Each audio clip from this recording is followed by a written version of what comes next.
Astaghfirullah. Bismillahirrahmanirrahim. Assalamualaikum warahmatullahi wabarakatuh.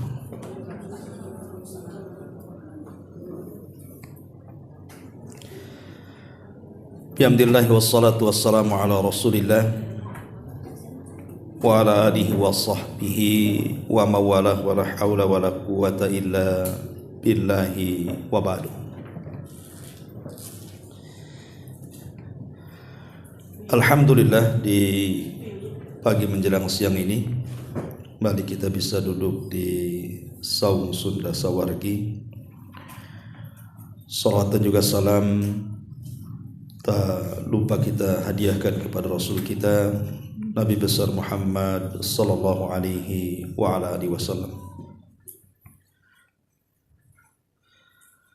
Hadirin dan hadirat yang dimuliakan Allah Subhanahu wa taala, tema di pagi menjelang siang ini tema ringan, nasihat tentang bahaya daripada hasad.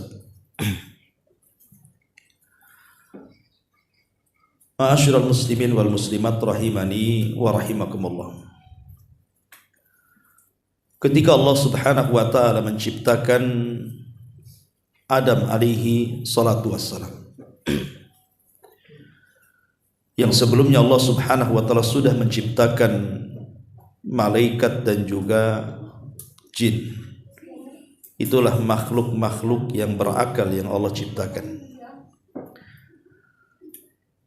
Baru saja Allah Subhanahu wa taala selesai membentuk Adam dari berbagai macam sifat tanah dan juga warna tanah. Tiba-tiba kemudian iblis mendatangi patung Adam yang belum ditiupkan ruh, sebagaimana dijelaskan dalam riwayat Muslim. Jadi iblis kemudian memutar-mutar di badan Adam itu, terkadang masuk dari lubang hidung, keluar dari lubang telinga, dan begitu seterusnya. Kemudian dia mengatakan, saya tahu bahwa makhluk ini sangat lemah. Fa innahu ajwaf, katanya, karena dia makhluk yang berongga, artinya berhajat kepada makan dan minum. Dari sini kemudian Allah Subhanahu wa taala mengumpulkan seluruh makhluk yang ada di langit dari kalangan para malaikat, termasuk iblis di situ, agar mereka sujud kepada Adam. Tentu sujud di sini bukan sujud ibadah, karena tidak boleh sujud ibadah kecuali diberikan kepada Allah. Lalu perintah sujud Allah kepada para malaikat apa? Ada yang mengatakan ini sujud ta'zim, hanya sekedar penghormatan saja. Ada yang mengatakan sujud di sini artinya sujud menjadikan Adam itu kiblat bagi mereka. Seperti kita ini sujud menuju Ka'bah, artinya Ka'bah itu kiblat bagi kita. Ada juga yang mengatakan bahwa sujudnya malaikat bukan kepada jasadnya Adam, tetapi kepada ruh yang dimasukkan ke dalam Adam. Karena Allah Subhanahu wa taala mengatakan, fa idza sawaituhu wa nafakhtu fihi min ruhi faqa'u lahu sajidin. Apabila aku sempurnakan Adam ini, semata-mata ruhku masukkan ke dalam jasadnya, maka sujudlah kalian. Dari ayat ini dipahami bahwa para malaikat itu bukan sujud kepada jasadnya Adam, tapi kepada ruhnya. Dan ini menunjukkan bahwa ruh lebih mulia dibandingkan jasad. Tetapi kemudian apa yang terjadi? Semua para malaikat sujud, karena mereka makhluk yang tidak pernah bermaksiat. Wa yaf'aluna ma yu'marun, kecuali iblis. Iblis enggan sujud. Ketika iblis enggan sujud, itulah Allah Subhanahu wa taala firmankan, aba wastakbara wa kana minal kafirin. Dia enggan karena kesombongannya dan dia makhluk yang kafir. Tentu ada alasan kenapa iblis tak mau sujud. Iblis beralasan, ana khairum minhu khalaqtani min nar wa khalaqtahu min tin. Karena aku lebih baik daripada Adam. Kau ciptakan Adam dari tanah sementara kau ciptakan aku dari api. Mirip mana tanah dengan api itu dengan cahaya? Ya mirip apilah dengan cahaya dibandingkan tanah. Seolah-olah berarti aku lebih dekat dengan malaikat dibandingkan Adam dengan malaikat. Lah ucapan iblis yang mengatakan saya lebih baik dibandingkan Adam ini tidak lain dan bukan terucap karena hasad. Dari sini Imam Ibnu Katsir rahimahullahu taala menyebutkan dalam tafsirnya, dia mengatakan inilah penyakit yang pertama kali Allah dimaksiati di langit. Inilah penyakit maksudnya hasad, di mana Allah pertama kali dimaksiati oleh makhluknya di langit. Itulah penyakit hasad. Hasadnya iblis kepada Adam alaihi salam.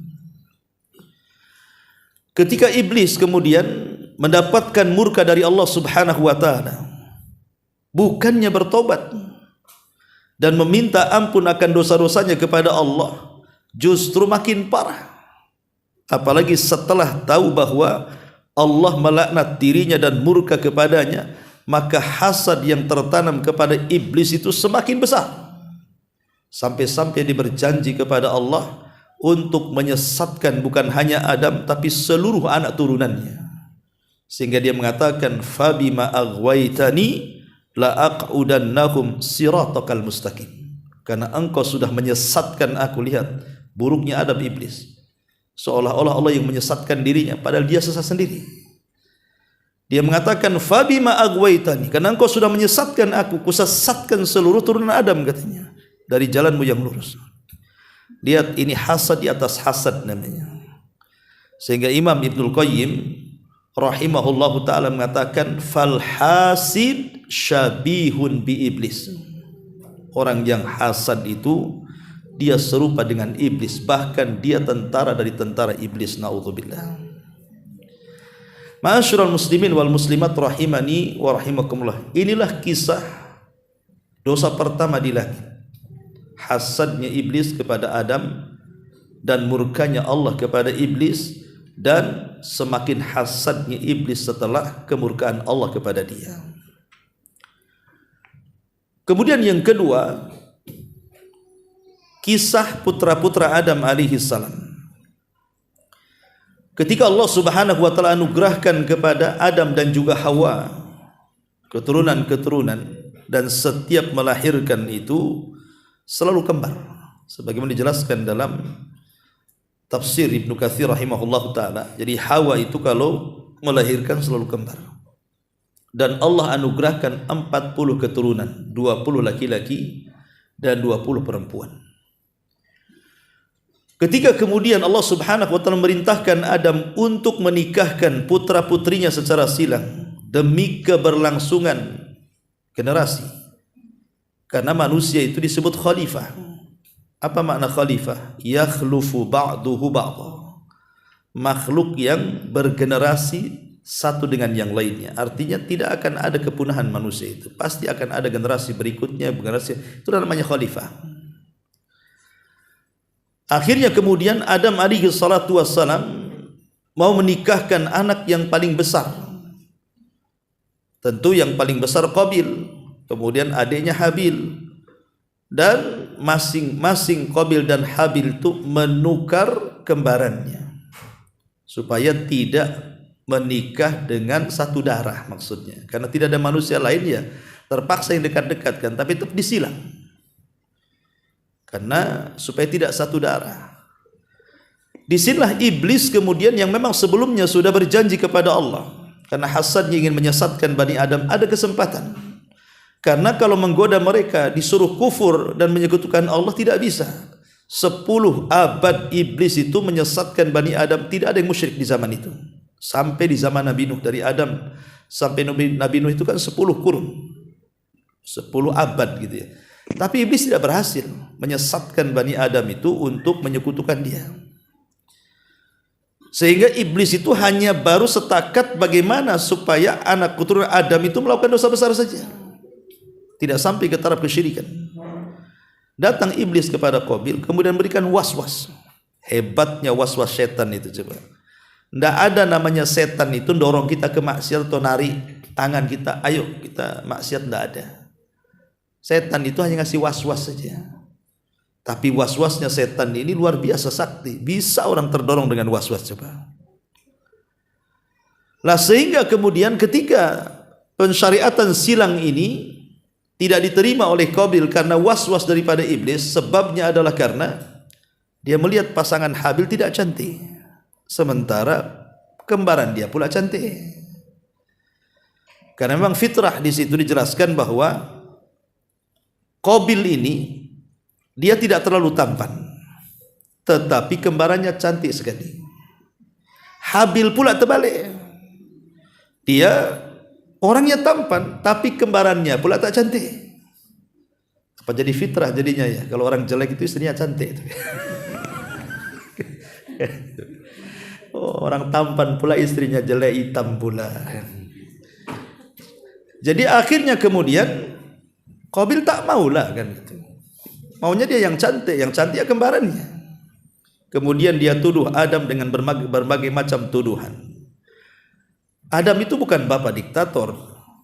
Dia berusaha untuk mendamaikan, sehingga dia berdoa lagi kepada Allah. Akhirnya Allah syariatkan kurban. Sudah gini saja, kalian berkorban saja. Nanti siapa yang kurbannya diterima, itulah dia berhak mengambil pasangannya. Karena Habil ini dia kan ashabu masyiyah, dia memang peternak, dan dia juga mewarisi sifat-sifat Adam. Maka kurban ini betul-betul dihargai dia. Dia berkurban dengan kambing yang sangat besar, yang memang layak untuk dikurbankan karena itu hadiah untuk Allah. Sementara Qabil itu karena dalam hatinya sudah terkena was-was iblis, penuh dengan hasad, sehingga kemudian menuduh bahwa perintah itu akal-akalan bapaknya saja. Dari situ dia sembarangan korban, karena dia seorang ashabul mazra'ah, yang petani gitu ya. Ya dia ngambil buah-buahan sesuka dia, kadang-kadang yang tidak layak dikorbankan dia ambil, kemudian diletakkan di atas bukit. Dari situ Allah Subhanahu wa taala firmankan di dalam Al-Qur'an, "Watlu 'alaihim naba abnai Adam bil haqq. Idh qarraba qurbanan fatukubbila min ahadihima wa lam yutaqabbal minal akhar." Bacakan kepada mereka tentang kisah dua putra Adam itu. Ketika keduanya berkurban, Allah hanya menerima salah satunya dan menolak yang lainnya. Artinya Allah terima kurbannya Habil dan Allah tolak korbannya Qabil. Marah si Qabil, kenapa? Berarti dia berhak mengambil kembarannya, sementara dia tak mau. Karena takut kalau seandainya kembarannya diambil Habil dan dinikahinya, dari situlah kemudian meningkat dari hasad kepada niat pembunuhan. Bahayanya hasad ya. Awalnya hasad, tapi naik dari penyakit hasad kepada niat pembunuhan. Bahkan terang-terangan dia mengatakan kepada Habil, la aqtulannak, saya akan bunuh kamu. Tetapi Habil mengingatkan kepada abangnya, innama yataqabbalullahu minal muttaqin, bahwa kenapa Allah Subhanahu wa taala menerima korban diriku, karena korban itu tidak mungkin diterima kecuali dari ketakwaan. Kemudian Habil mengatakan, la imbasatta yadaka litaqtulani ma ana bibasiti yadiya ilaika liaqtulaka. Itu baiknya Habil. Walaupun kau mengancam aku untuk membunuhku, silahkan saja, tapi aku tidak mungkin membunuh, karena aku ingin kumpulkan dosaku dan dosamu supaya kamu masuk jahanam, katanya. Artinya dari sini lihat bahwa rupanya hasad itu bukan dosa pertama saja di langit, tetapi juga dosa pertama di bumi. Hasad itu dia dosa pertama di langit, dosa pertama pula di bumi, bahkan dengan berakhir dengan pembunuhan. Qabil membunuh Habil. Ma'asyiral muslimin wal muslimat rahimani wa rahimakumullah. Dan hasad juga yang ketiga, rupanya hasad ini memang sifat orang-orang kafir, sifat orang-orang Yahudi, bahkan sifat orang-orang musyrik. Ketika Nabi SAW di permulaan dakwah periode Mekah tentunya ya, selama 13 tahun. Yang didakwahkan Rasul kan la ilaha illallah, tauhid. Ketika itu yang banyak masuk Islam justru adalah anak-anak muda. Orang-orang tuanya justru menjadi para penentang Islam. Jadi Islam itu lebih banyak diterima oleh kaum muda di zaman awal-awal Islam itu. Tapi tokoh-tokohnya, orang-orang tuanya justru menolak Islam. Seperti Abu Jahal, Al-Walid, Umayyah, dan yang lainnya. Itu para pembesar-pembesar Quraisy itu mereka menolak Islam. Bukan menolak secara hati, tidak, tapi menolak secara lisan. Hatinya yakin bahwa Islam itu agama benar. Cuman karena hasad itulah lisannya berbalik dari hatinya. Contoh umpamanya, ada obrolan yang menarik antara Abu Jahal, Amr ibn Hisham dengan Akhnas ibn Qais. Jadi Akhnas ibn Qais ini satu hari sama-sama pembesar Quraisy, Akhnas dengan Abu Jahal atau Amr ibn Hisham ini. Jadi satu hari Akhnas ini bicara dengan Abu Jahal empat mata dan mengatakan, ya Abu Jahal, macam mana pendapatmu tentang Muhammad itu? Apa kata Abu Jahal? Ma jarrabna alaihi kadhiba, katanya. Aku tidak pernah melihat dari mulut dia keluar kedustaan, katanya. Artinya Abu Jahal itu tahu bahwa Rasul itu sejak kecil, remaja, dewasa tidak pernah berdusta. Dikenal Shadiqul Amin. Itu pengakuan Abu Jahal di hadapan Akhnas tuh. Jadi Akhnas ini ngomong sama Abu Jahal, ya Abu Jahal, kalau engkau memang meyakini bahwa Muhammad itu benar dan tidak pernah berdusta, kenapa kau tidak jadi pengikutnya? Kompor tuh Akhnas ini. Kenapa kau tak jadi pengikut dia, katanya. Apa kata Abu Jahal? Begini loh Akhnas, kamu harus tahu ya, isu perpolitikan ini, katanya. Kami Bani Mahzum, kabilahnya Abu Jahal nih, Bani Mahzum namanya, dengan kabilahnya Muhammad Bani Hashim itu selalu bersaing dalam kancah perpolitikan Quraisy itu. Kadang-kadang Quraisy itu dipimpin oleh Bani Hashim, terkadang dipimpin oleh Bani Mahzum, dan itu seperti itu. Ya, dari zaman dulu sampai eranya Abu Jahal itu. Sebelum Abu Jahal kan yang memimpin Arab siapa? Bani Hashim, Abdul Muttalib. Setelah meninggal Abdul Muttalib, rupanya beralih bukan dari Bani Hashim yang memimpin siapa? Abu Jahal dari Bani Mahzum. Ya. Jadi Abu Jahal mengatakan, kami dengan Bani Hashim ini bersaing dalam perpolitikan orang-orang Quraisy ini. Kami sama levelnya di hadapan orang-orang Quraisy itu. Kalau mereka kemudian melakukan aktivitas seperti memberi makan jemaah haji dan begitu seterusnya, kami pun sama. Artinya apa yang mereka buat kami buat, supaya kami tidak jatuh di mata orang Quraisy dan kami selevel. Tiba-tiba orang-orang Bani Hashim mengatakan, lana nabi walastum nabi, katanya. Kami punya nabi, kau tak punya nabi. Apa jawaban kami Bani Mahzum? Kalau kami iyahkan, berarti derajat Bani Hashim lebih tinggi dibandingkan derajat Bani Mahzum. Ya. Makanya kata Abu Jahal di hadapan Akhnas, sejak itu aku tidak mungkin mengimani dia seorang nabi. Lihat bagaimana penolakan hidayah Abu Jahal itu bukan karena dia tidak tahu itu benar, tahu itu benar, cuman karena hasad, takut tersaingi kabilahnya kan. Lihat bagaimana bahaya hasad itu bisa menghalangi hidayah. Hidayah terhalangi. Akhirnya Abu Jahal pun tak mau masuk Islam. Nah, ini contoh bagaimana hasadnya orang-orang musyrik sehingga hidayah terhalang karena hasad. Kemudian contoh yang terakhir, baru kita jelaskan tentang ciri-ciri hasad itu seperti apa. Ketika Nabi SAW hijrah dari Mekah ke Madinah, kenapa orang-orang Madinah itu mereka tinggal di Madinah? Kok mereka mayoritas pula di Madinah di zaman sebelum hijrahnya Nabi? Karena setelah peperangan Romawi dan Persia, kemudian Romawi kalah. Walaupun kemudian Persia menang lagi kan gitu. Sempat orang-orang Yahudi itu kan dengan kekalahan Romawi mereka pergi meminta suaka ke daerah-daerah yang berdekatan dengan mereka. Tetapi setelah ada kabar dari padri dan pendeta mereka bahwa akan muncul seorang nabi di tanah gersang yang penuh dengan pohon kurma, Dari situlah mereka berbondong-bondong datang ke kota Madinah. Terutama 3 kabilah yang masyhur. Pertama Bani Quraidah, kemudian Bani Nadir, dan Bani Qunaiqah, yang kemudian mencengkram Madinah secara ekonomi dan menguasai, dibandingkan 2 kabilah musyrik dari Yaman, Khazraj dan Aus. Jadi alasan mereka itu, kenapa mereka tinggal di negeri yang kering kelontang coba?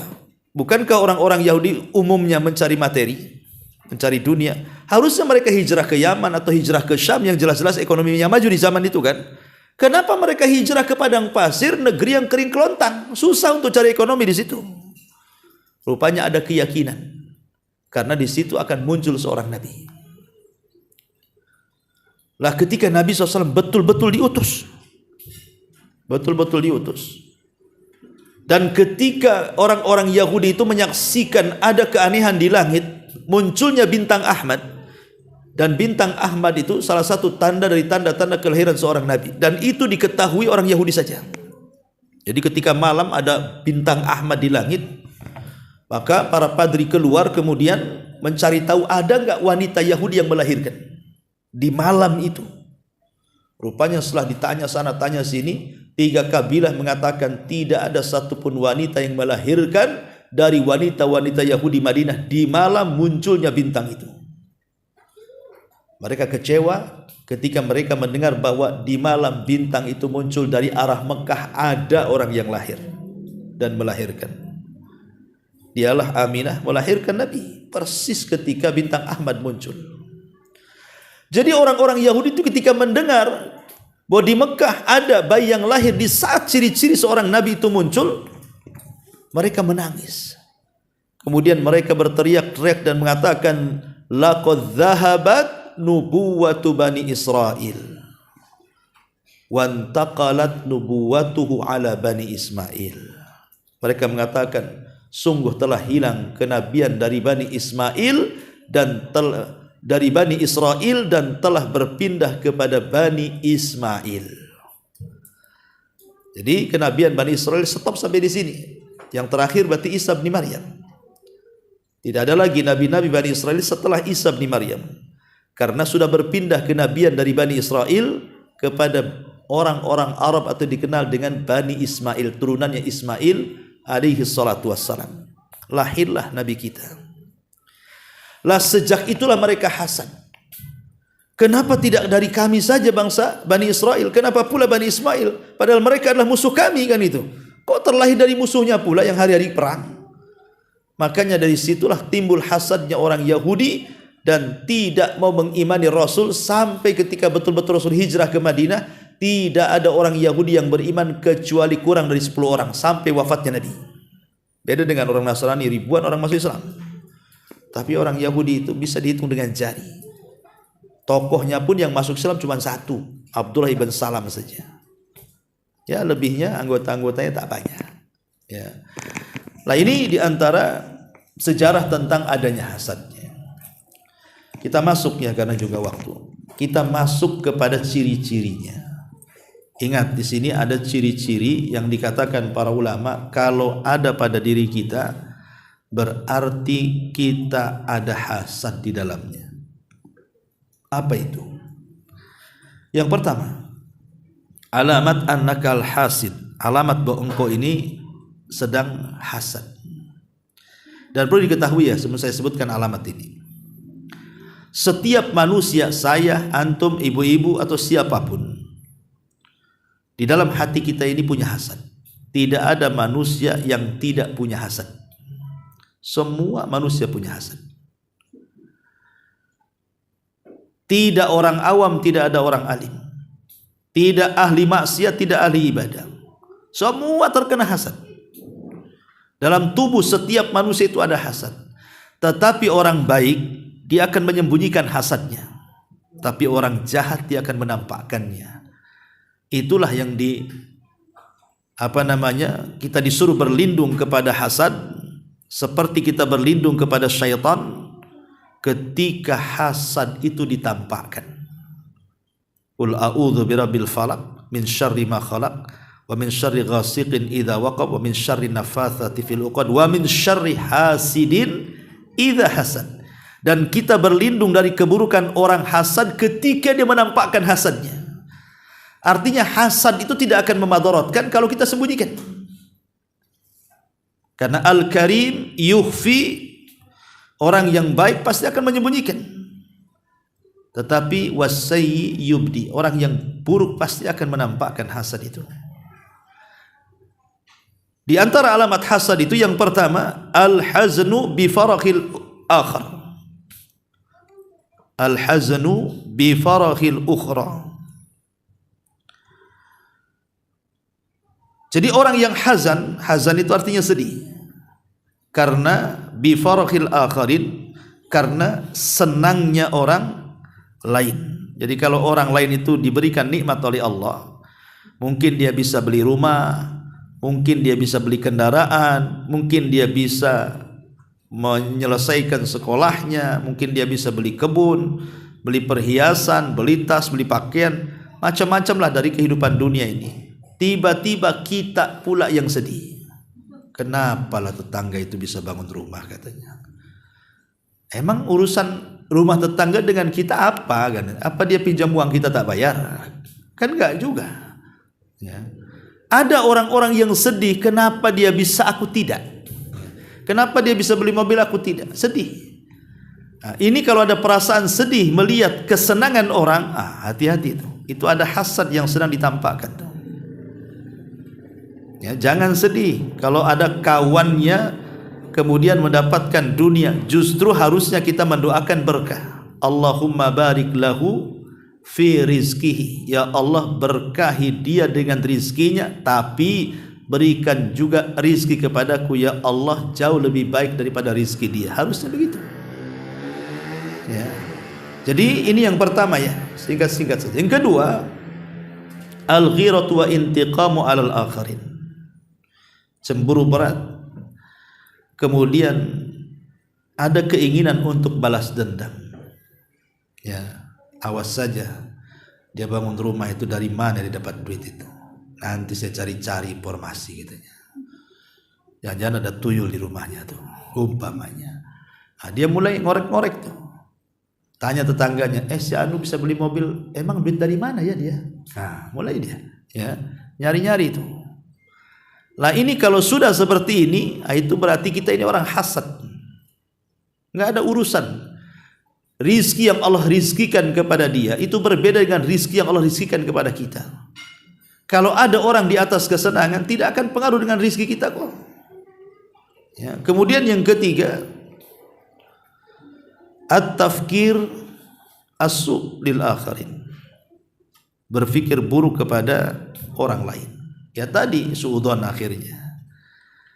Kok bisa tukang ojek, kok bisa mobil motornya kok bisa yang bagus gitu kan. Berapa emang dia perharinya? Nah, mulai dia, ya. Kok bisa itu loh bahasanya. Nah itu suudzon itu, mulai itu dia. Nah, itu juga alamat hasad tuh. Kalau sudah berpikir dengan pikiran yang tidak baik, buruk gitu ya, mencurigai orang karena kenikmatan yang Allah anugerahkan kepada dia, fa'lam annaka hasid. Ketahuilah kita sedang hasad tuh. Ya. Kemudian yang keempat, dha'fus thiqati billah. Lemahnya keyakinan kita dengan Allah. Ketika kemudian kita melihat nikmat yang Allah anugerahkan kepada orang, kita enggak yakin dengan diri sendiri bahwa rezeki itu sudah ditentukan untuk kita. Lemah, ya. Sehingga akhirnya setiap hari membicarakan nikmat orang saja. Padahal dia bisa seperti dia loh kalau mau berusaha. Betapa banyak orang-orang yang sukses itu karena keyakinan dia kepada Allah. Aku juga bisa kok seperti dia.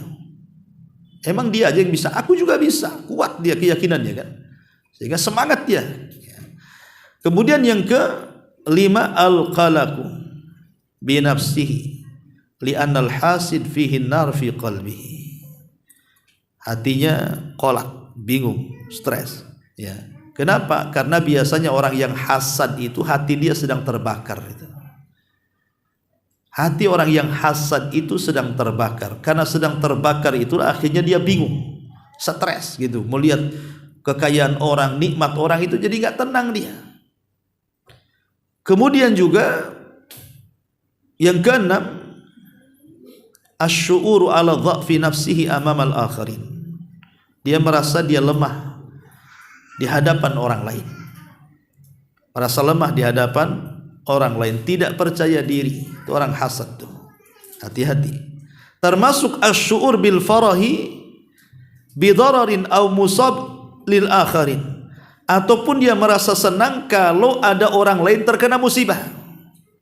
Umpamanya ada tetangga kebakaran rumahnya, atau mungkin terjadi perceraian, cekcok gitu ya, atau mungkin kerampokan, atau apalah musibahnya. Kita kok enak, senang gitu. Ini yang saya cari-cari ini. Ini saya tunggu-tunggu. Kapok dia. Kan ada orang kena musibah malah kemudian kita ngapok-ngapokin orang itu. Berarti ada hasadnya tuh. Ada hasadnya. Maka jangan sampai kemudian kita merasa senang karena madarat yang menimpa orang lain. Kemudian yang nomor 8, khubthun nafsi minal bukhli was.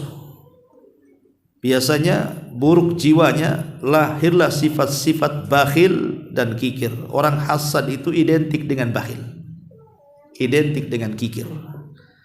Tidak bisa dipisahkan antara hasad dengan bakhil ini. Ya, maka biasanya kalau kita sudah mulai bakhil, kikir karena ingin menyaingi orang lain, maka ini bagian daripada hasad. Kemudian yang ke-9, tunshirul fitana bainal akharin. Orang yang hasad itu nih suka menyebar-nyebarkan fitnah atau mencari-cari aurat saudaranya. Dia akan menyebar fitnah dia. Pamannya ketika ada saudara kita mendapatkan nikmat itu, kita sebar fitnah. Itu wajar, itu kaya, itu korupsi itu katanya. Mulai dia ya nyebar-nyebar fitnah. Sebenarnya kan gak ada urusan. Seandainya pun dia korupsi, seandainya pun dia maling, dia nyolong, itu urusan dia kan. Gak ada urusan. Pertanggungjawaban dia dengan Allah. Gak ada urusan dengan kita, karena kita kan tidak dirugikan dengan dia. Kecuali kalau uang kita yang dicuri dia lah, atau kekayaan kita diambil dia, lain ceritanya. Dan kadang-kadang kita gak ada hubungan dengan orang itu. Tiba-tiba kita menyebar fitnah, menyebar hoax dan yang sebagainya. Apalagi sampai kemudian tatabbu tadi, mencari-cari auratnya orang. Kemudian juga yang nomor 10, la yu'minu bil qadari wa qada'i. Biasanya orang hasad itu karena tidak yakin dengan takdir dan putusan Allah. Kenapa si anu ini kok kaya, kenapa saya miskin? Kenapa si anu sehat, kenapa saya sakit-sakit terus? Kenapa si anu sukses, kenapa saya kok tak sukses? Kenapa ya Allah? Akhirnya mulai dia ragu dengan takdir itu. Karena orang hasad itu hakikatnya menolak takdir. Sehingga dia berangan-angan ingin menghilangkan nikmat orang dan berpindah kepada dia. Kemudian yang nomor 11, la yubarak lil akharin fil rizki. Tidak pernah mendoakan berkah kepada orang lain ketika mendapatkan rizki. Makanya harusnya kita katakan kalau ada saudara kita mendapatkan rizki, kita katakan ya Allah berkahi rizki dia dan berikanlah rizki kepadaku yang jauh lebih baik daripada yang engkau rizkikan kepada dia. Harusnya begitu doanya. Jadi kalau seandainya ada saudara kita beli kendaraan, mobil atau buat rumah, maka kita katakan ya Allah semoga mobil dia diberkahi. Tetapi ya Allah berikan jugalah mobil kepadaku yang lebih baik dibandingkan mobil dia. Gitu harusnya doanya. Ya, bukan malah hasad nggak pengaruh rizki sama sekali. Tapi kalau doa itu mempengaruhi rizki, karena yang bisa menolak takdir itu adalah doa. Nah, makanya harusnya sering-sering mendoakan berkah kepada saudaranya. Kemudian juga yang nomor 12, asyakwatu wala yashkur ala nikmatillah. Banyak mengeluh dan tidak pernah bersyukur akan nikmat Allah. Ini ciri-ciri orang hasad. Banyak kali keluhannya. Dan itu banyak orang suka ngeluh tuh kan. Kemudian juga tidak bersyukur dengan nikmat yang ada. Akhirnya kurang qanaah. Tidak menerima pemberian Allah subhanahu wa ta'ala. Kemudian yang nomor 13, yamdahu nafsah ala nikmatillah. Dia lebih memuji nikmat Allah yang diberikan kepadanya dan mencela nikmat Allah yang diberikan kepada orang. Itu orang hasad tuh. Aku ini lebih baik daripada dengan dia. Lihat rumahku lebih bagus kok. Dia catnya aja kurang menarik. Lihat halaman saya, rumahnya luas, itu loh sempit, susah kali. Jadi dia membanggakan kepada dirinya, tapi mencela nikmat orang. Maka ini tanda kita ada hasad. Kemudian ad-du'a 'alal akharina bisu, mendoakan orang lain dengan keburukan. Itu orang hasad, ciri orang hasad itu suka mendoakan saudaranya dengan keburukan. Dan yang 15, biasanya orang hasad itu kalau sudah mulai talabur rizqil haram, dia sudah tidak membeda-bedakan mana rizki yang halal, mana rizki yang haram, diambil saja karena dia mau setara dengan orang. Karena begini, ikhwatul fillah muliakan Allah azza wa jalla, hasad ini kan ada tingkatan-tingkatannya. Tentu tingkatan yang paling tinggi adalah seseorang itu berkeinginan nikmat yang ada pada orang lain itu hilang sama sekali, walaupun tidak berpindah kepada dia. Yang penting hancur hidupnya. Orang kalau berangan-angan supaya orang lain hancur hidupnya, kenikmatannya hilang, walaupun tidak ada keinginan berpindah kepada dia, nggak apa-apa, yang penting hancur saja. Ini tingkatan hasad paling tinggi. Kalau kita dalam hati ini mengatakan, kapanlah orang itu bangkrut gitu ya, kok usahanya kok lancar jaya saja, kok bentang-bentang tikar, saya kok tikar aja pernah dibentang-bentang. Jadi ada orang yang kemudian dia ingin pokoknya usaha orang mati, ya, rumah tangganya hancur, kena musibah, pokoknya pengen sekali kalau orang lain itu terkena itu semua. Memang dia tidak ada keinginan supaya pindah kepada dia, tidak masalah, nggak pindah pun, tapi yang penting hancur ya Allah katanya. Ini hasad yang paling tinggi. Yang kedua, berkeinginan supaya nikmat orang lain itu hancur dan berpindah kepada dia. Berpindah kepada dia. Seperti mamanya kan banyak terjadi di perusahaan-perusahaan atau di instansi-instansi pemerintah yang sikat-sikut sana sini supaya jabatannya diturunkan, dia pula yang menjabat di situ. Kan banyak yang seperti itu. Ya, ini hasad. Ya. Kemudian juga yang ketiga, dia tidak punya maksud pada nikmat orang lain, tetapi ya ingin orang lain tetap dalam keadaan seperti itu supaya selevel dengan dia. Ya. Dia tidak mau orang itu hancur nikmatnya, enggak apa-apa enggak hancur, tapi jangan sampai naik di atas saya katanya. Jadi kalau dia naik di atas saya berarti nanti saya kalah saing katanya. Nggak apa-apa, yang penting selevel aja katanya. Ini juga hasad. Ya, memang dia tidak bermaksud untuk menghancurkan nikmat orang, tetapi maunya nikmat orang itu setara dengan dia atau di bawahnya. Kalau naik sedikit saja dia kalah nantinya. Ini juga bagian daripada hasad. Ini level yang paling rendah. Tetapi juga ada di sana ada orang yang menginginkan sama dengan kenikmatan yang Allah anugerahkan kepada orang lain, tetapi dia tidak hendak menghancurkannya, hanya ingin seperti dia dalam kebaikan. Ini bukan hasad, ulama menyebutnya dengan ghibtah namanya. Jadi kalau ada tetangga kaya bisa haji, dia pengen juga seperti tetangganya supaya bisa haji juga. Nah gitu namanya ghibtah. Ghibtah ini hasad baik, artinya akan mendapatkan pahala seperti pahala yang digibtohinya.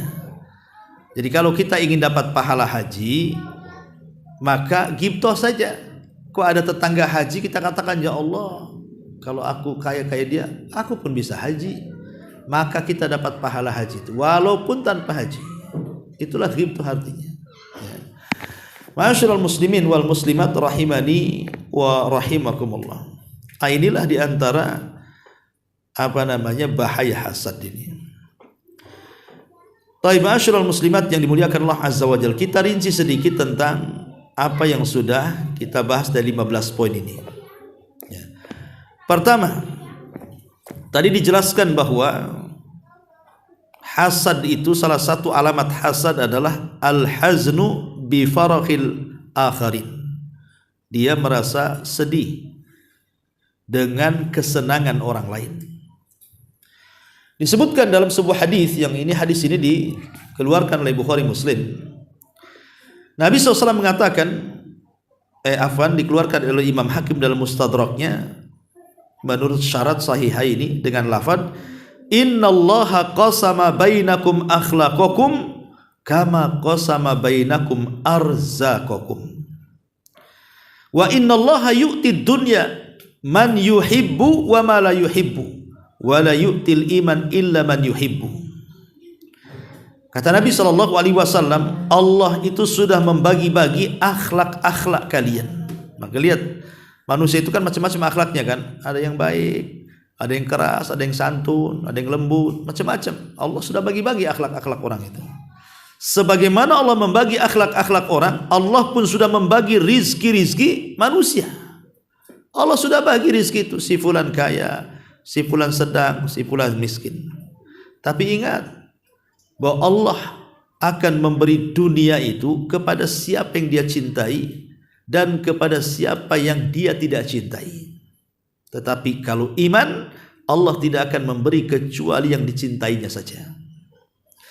Dari sini kita tahu bahwa apa yang mau disedihkan dari nikmat orang lain. Apa yang kita sedihkan dari kekayaan yang Allah Subhanahu wa taala anugerahkan kepada orang, sementara kekayaan itu Allah berikan kepada yang dicintainya dan yang tidak dicintainya. Artinya tidak ada harganya. Kita sedih dengan sesuatu yang tidak ada harganya. Yang Nabi SAW mengatakan, "Lau kanatid dunya ta'dilu janaha ba'udatin ma saqal kafiru syarbata ma'in." Kalau dunia ini ada sedikit faedahnya, kata Rasul, walaupun seperti sayap nyamuk, tentu orang kafir itu tidak mungkin dikasih minum walaupun satu tetes di bumi ini. Tapi ketika dunia tidak ada harganya, makanya orang kafir minum sesuka mereka. Jadi merasa sedih dengan sesuatu yang tidak ada harganya ini itu apa? Itu maksudnya ya. Ini yang pertama. Kemudian yang kedua, di sini al-ghiratu wa intiqamu 'alal akharin.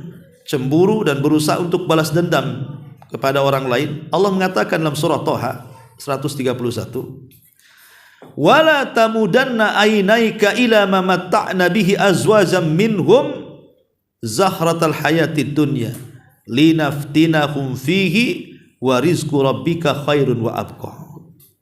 Dan janganlah kamu tunjukkan kedua matamu kepada apa yang telah kami berikan kepada golongan-golongan dari mereka sebagai bunga kehidupan dunia untuk kami coba mereka dengannya, dan karunia Allah itu jauh lebih baik dan lebih kekal. Ya. Kenapa orang itu kemudian ingin membalas, ingin menghancurkan bisnis orang, ingin menghancurkan usaha orang, ingin menghancurkan karir orang gitu kan? Karena hasadnya kan begitu. Itu karena kita terlampau cinta dengan dunia. Cinta dunia itu akhirnya apa? Timbul hasad di sini. Makanya dia berusaha untuk menghancurkan saingannya. Makanya Allah katakan, wala tamudanna ainaika ila ma matta'na bihi azwajan minhunna zuhratal hayatid dunya. Dan janganlah kamu tunjukkan kedua matamu kepada apa yang telah kami berikan kenikmatan kepada golongan-golongan itu. Dari sini Rasul membuat satu kaidah supaya kita tidak hasad dan selalu bersyukur dengan nikmat. Jangan pernah melihat ke atas, lihat ke bawah. Kata Rasul kan begitu. Ungduru ila man huwa asfala minkum wa la tanduru ila man huwa fawqakum fa huwa ajdar alla tajra nikmatallahi alaikum. Lihat ke bawah, jangan lihat ke atas. Kata Syekh Abdurrahman As-Sa'di di dalam kitabnya Bahjatul Abrar, Bahjah Al-Qulubil Abrar, dia mengatakan maksudnya kaidah ini berlaku pada urusan dunia, bukan pada urusan akhirat. Jadi kaidah sabda Rasul, lihat ke bawah jangan lihat ke atas, itu maksudnya dalam urusan dunia, bukan dalam urusan akhirat. Kalau dalam urusan akhirat harus pandang ke atas, jangan pandang ke bawah. Contoh pamannya, ibu sholat sehari 1 kali saja, sholat duhur. Kemudian tetangga sama sekali tak sholat. Ibu katakan, yang masih mending aku sholatlah walaupun duhur aja katanya. Tetangga tak sholat katanya. Kalau itu jadi kaedahnya, selamanya akan sholat duhur aja. asar nggak akan sholat dia, karena masih memandang tetangga yang tidak sholat. Nanti kalau tetangganya mulai sholat maghrib, baru dia tingkatkan sholat isya. Masih mending aku 2 kali sholat, si anu 1 katanya. Jadi kapan meningkatnya? Harusnya kepada urusan agama itu melihat ke atas. Si anu sholat 5 waktu, aku cuma 1 waktu. Macam mana aku? Kok cuma 1 waktu? Aku pun bisa lah seperti dia. Itu harusnya melihat ke atas. Kalau urusan akhirat ya. Atau contoh lain pamannya, kita sedekah, pamannya sedekah 100.000, si anu sedekah 10.000, masih mending aku lah 100 katanya, si anu 10 katanya. Nanti kalau seandainya si anu mulai ditingkatkan ke 100, baru dia naikkan tuh 110.000, masih mending lah 110.000, si anu 100 saja katanya. Lah ini nggak bisa seperti itu urusan akhirat, karena tidak akan meningkat. Jadi kaidah hadis ini berlaku dalam urusan dunia. Dalam urusan dunia jangan pernah melihat ke atas, tapi lihat ke bawah supaya lebih bersyukur gitu maksudnya. Jadi kalau ada orang punya rumah, kemudian masih bisa tidur di situ walaupun buruk-buruk rumahnya, masih mengucapkan alhamdulillah, si anu itu masih ngontrak. Yang ngontrak alhamdulillah, si anu di kolong jembatan. Dan begitu seterusnya. Kalau kita sehat, alhamdulillah kita sehat. Si anu sakit, kata orang sakit, alhamdulillah sakit saya itu masih pilek-pilek aja, si anu setruk. Kata orang setruk, alhamdulillah masih setruk, si anu mati kemarin. Ya kan? Makin bersyukur tuh kalau lihat ke bawah tuh. Lah inilah kemudian yang bisa meredam hasad yang kedua, supaya kita tidak balas dendam dengan orang. Apa hubungan kita balas dendam coba? Emang kita disakiti, diambil hartanya? Kan tidak kan? Jadi ini harus dipahami. Kemudian yang ketiga, memikirkan buruk terhadap orang lain. Kita tahu pemikiran buruk itu tidak lain berasal dari setan. Kan itu was-was kan? Orang kalau sudah pikiran buruk berarti ada setan di kepalanya. Atau diwaswasi setan di kepalanya. Maka kalau sudah terpikir seperti ini, kita harus cepat-cepat ta'awudz, berlindung kepada Allah dari keburukan setan. Makanya Allah mengatakan, Qul a'udzu birabbil falaq min syarri ma khalaq wa min syarri ghasikin idza waqab wa min syarri an-naffatsati fil 'uqad wa min syarri hasidin idza hasad. Segera kita berlindung kepada Allah dengan membaca suratul Falaq. Ini kalau kita sudah mulai di kepala kita ini memikirkan keburukan kepada orang lain, segera baca surah Al-Falaq ini. Kemudian yang nomor 4 tadi, dha'fu thiqatin billah. Dia lemah kepercayaan dia kepada Allah Subhanahu wa taala. Maka cara menghilangkannya jangan bersuudzon, tapi tanamkan husnudzon kepada orang. Oh dia kaya, wajarlah, mungkin dia punya usaha yang kita tidak tahu. Atau mungkin ada orang kaya kasihan dengan dia ngasih uang. Atau mungkin dia baru kejatuhan durian kepalanya. Ya, macam-macam kan. Kita harusnya kan mendahulukan husnudzon ya, sebelum kita suudzon.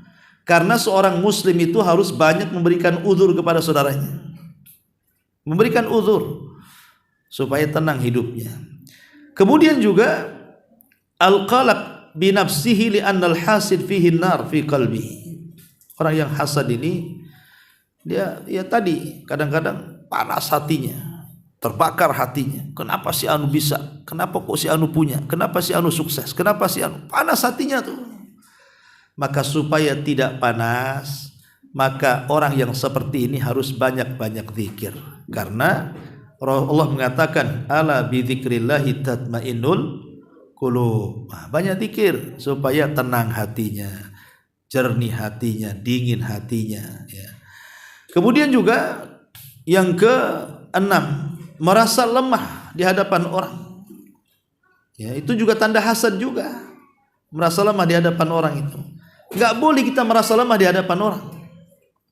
Karena bagaimanapun di mata Allah manusia itu sama saja. Kita ini manusia dan turunan Adam. Selama kita turunan Adam, maka Allah mengatakan walaqad karramna bani Adam wa hamalnahum fil barri wal bahri wa razaqnahum minat thayyibati wa faddalnahum ala katsirin mimman khalaqna tafdila. Kami telah memuliakan anak cucu Adam. Kami angkut mereka di daratan dan di lautan, dan kami berikan rizki dari yang baik-baik, dan kami lebihkan mereka di atas kebanyakan makhluk yang kau ciptakan dengan kelebihan yang sempurna. Jadi tidak perlu kemudian kita merasa rendah di hadapan orang. Ya, kadang-kadang kita ini mudah kemudian tanazul, menghinakan di depan orang. Karena dia orang kaya, dia pejabat, kayaknya kita ini tunduk-tunduk, runduk-runduk, ruku-ruku. Tidak perlu, dia manusia, kita juga manusia. Itu ciri orang hasad justru. Ya. Ini yang selanjutnya. Kemudian syu'ur bil farahi bidararin akharin. Dia merasa senang ketika ada musibah yang menimpa orang lain. Musibah yang menimpa orang lain. Disebutkan dalam sebuah hadis, anna rajulan jaa ila Nabi sallallahu alaihi wasallam, ada seorang laki-laki datang kepada Rasul. Kemudian dia mengatakan, ya Rasulullah, ayyun nasi ahabbu ilallah. Rasul, manusia yang paling dicintai Allah itu siapa? Wa ayyul a'mali ahabbu ilallah. Amalan yang paling dicintai Allah itu amalan apa? Faqala Rasulullah sallallahu alaihi wasallam, maka Rasul mengatakan, ahabbun nas ilallah anfa'uhum linnas. Manusia yang paling dicintai Allah adalah manusia yang sangat bermanfaat untuk manusia yang lainnya. Wa ahabbul a'mal ilallah sururun tudkhiluhu ala qalbi muslim. Tapi amalan yang paling dicintai Allah adalah amalan memasukkan kebahagiaan kepada hati orang lain. Harusnya kita ini membahagiakan orang lain, bukan kita sedih gara-gara bahagia gara-gara musibah menimpa orang lain. Kan aneh gitu. Perintah agama kita ngasih kelapangan kepada hati, suruh bertakziah pula, itu syariatnya, menyabarkan orang yang kena musibah. Ini enggak, malah senang dalam hatinya. Anda ini bukan seorang muslim kalau gitu. Kenapa? Karena keimanan diuji oleh Allah ketika dia tidak mencintai saudaranya sebagaimana dia mencintai dirinya sendiri. La yu'minu ahadukum, kata Rasul, hatta yuhibba li akhihi ma yuhibbu li nafsihi. Tidak dinyatakan beriman atau sempurna keimanannya sampai dia mampu mencintai orang lain sebagaimana dia mencintai dirinya sendiri. Lah kalau dia senang dengan musibah orang lain, di mana persaudaraannya seorang muslim kalau begitu? Harusnya kita ini jabrul qulub, menembel kesedihan-kesedihan orang, dan itu ibadah yang sangat agung, jabrul qulub itu. Ya, maksudnya jabrul qulub itu menembel kesedihan orang. Jadi kalau ada orang lagi stres, kita datangi, kita hibur, ya. Itu amalan yang paling dicintai Allah tuh. Umpamanya ada orang kemalangan, kita datang, kemudian kita nasihati, akhirnya dia tenang. Itu amalan yang paling dicintai Allah, sururun tudkhiluhu ala qalbi muslim. Tapi terkadang kita ini tidak. Ada orang itu, umpamanya saya ini sudah capek dengan kehidupan saya sendiri. Saya harus bermasalah dengan istri, dengan anak, dengan pekerjaan. Artinya pribadi-pribadi kita kan sudah lelah sebenarnya menghadapi kehidupan dengan keluarga saja. Capek bekerja, tiba-tiba antum datang memfitnah saya. Kan itu namanya tidak punya perasaan. Harusnya kalau kita berpikir, gak usahlah, dia aja sudah sibuk, dia sudah stres dengan keluarganya, jangan kita buat sakit lagi dia. Ketika dia stres dengan keluarganya, kita pula datang menyakiti dia. Aduh, ini memang bukan seorang muslim itu. Ya, jadi justru yang ada seorang muslim itu jabrul qulub harusnya. Kasihan dia banyak masalah itu. Ayo kita bantu. Mungkin dia perlu apa? Kita bantu. Harusnya begitu ya. Maka jangan sampai kita senang di atas musibah orang lain. Ya. Termasuk juga, adapun yang ke berapa tadi? Yang ke 8 ya. Khubsun nafsi minal bukhli wasyuhi. Di antara ciri-ciri hasad adalah karena jeleknya jiwa. Tentu karena hasad melahirkan kebakhilan. Hasad itu melahirkan kebakhilan. Dari sini kita harus banyak-banyak berdoa. Doa yang diajarkan Nabi sallallahu alaihi wasallam dari Anas bin Malik radhiyallahu an, Allahumma inni a'udzubika minal hammi wal hazan wal ajzi wal kasal wal bukhli wal jubn wa dila'id daini wa ghalabatir rijal. Ya Allah, aku berlindung kepadamu dari ham, kebingungan, wal hazan, dan kesedihan. Apa bedanya bingung dengan sedih? Kalau bingung itu menghadapi perkara yang akan datang, kalau sedih itu memikirkan perkara yang sudah berlalu. Bingung macam mana nasib anaknya, itu namanya bingung. Bingung macam mana nasib pekerjaannya, itu namanya bingung. Bingung macam mana masa depannya. Bingung itu memikirkan sesuatu yang belum terjadi, itu disebut bingung namanya. Tapi kalau sedih, itu memikirkan peristiwa yang sudah berlalu. Sedih, suaminya mati, kepikir, tengok fotonya nangis. Sedih, tengok kebakaran, dulu rumahnya bagus, sekarang reot, tengok fotonya dulu rumah yang cantik-cantik itu, karena habis kebakar, nangis. Jadi sedih itu memikirkan perkara yang sudah berlalu. Cari barang gak ketemu, sedih.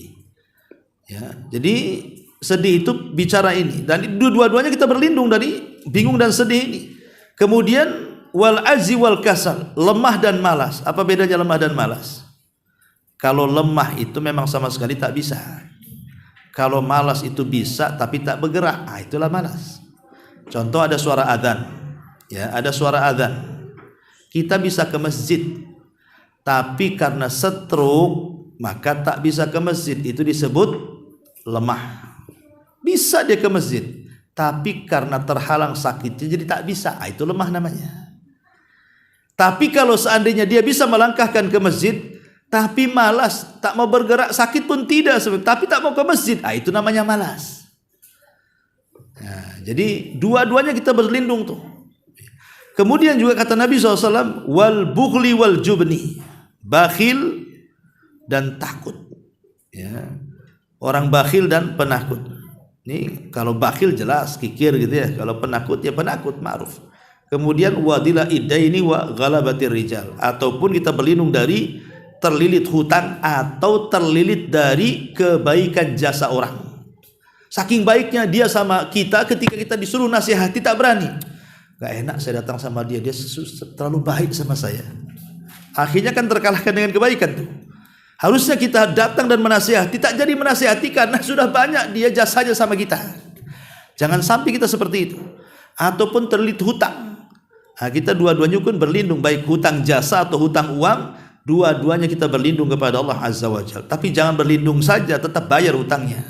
Ya. Si baca doa ini tak dibayar-bayar hutangnya, cuma tak mau lunas kan itu.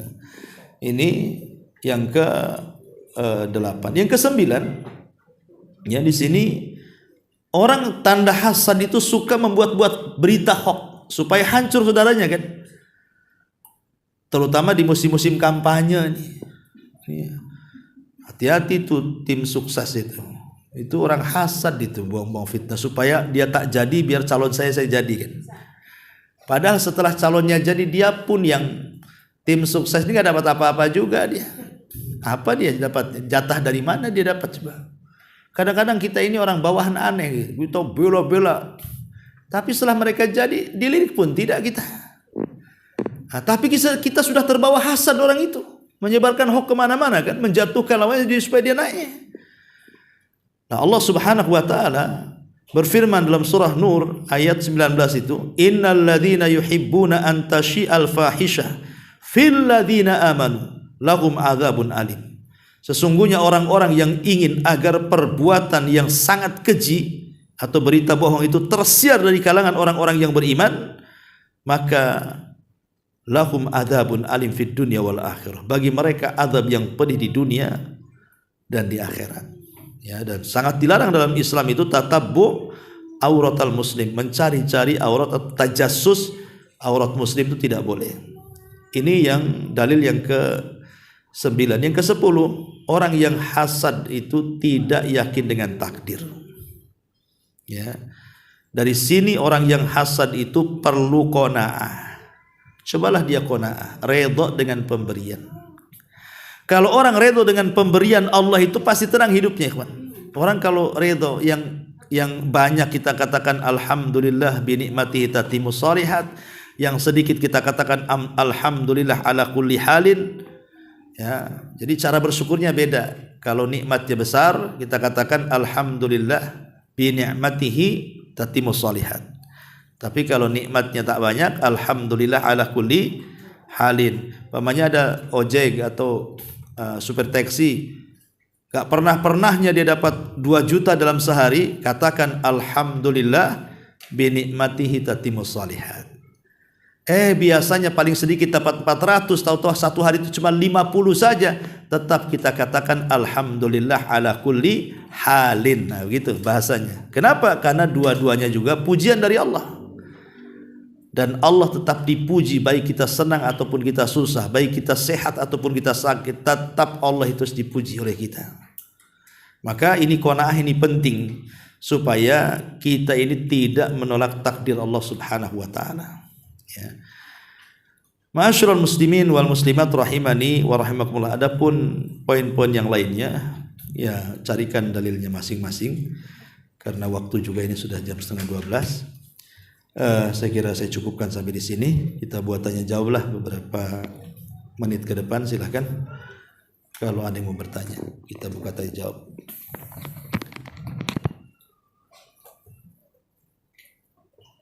Ustaz, kalau pendapatan sedikit itu alhamdulillah alhamdulillah.